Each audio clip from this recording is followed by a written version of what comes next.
guard fans, you might slip and bust your head. I'll never get no can. Forgive me for being crass. Here's a guy over here in black, and he might cut me a little bit of slack. Oh, thank you, brother, for dropping in that sack of some of that nice stuff that I lack. I realize this job is whack, but at least I'm not out selling crack. So,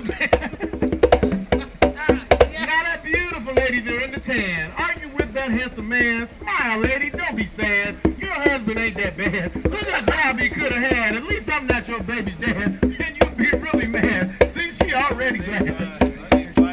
I know what you're thinking, that guy's crazy, but I work hard and I ain't lazy. My think it's clear and it's not hazy.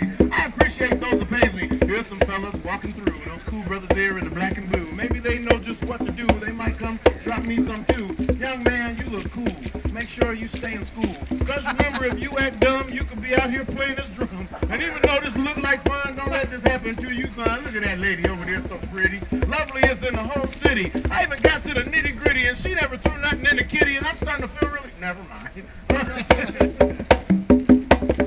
Now here's some folks walking there. So don't just walk by and stare. If you have something you can share, I'm a real nice guy, I swear. So take out what you can spare, and then show me that you care. Come on, don't get no scare. These ain't snakes in my... Ooh, look at there. Lady, you're lovely blonde. Of you, I'm very fond. That's not an attempt to flirt. My wife will beat me in the dirt. Cause I tried it once before. And the woman who I adore slammed my booty into the floor. Sir, I'm not doing that no more.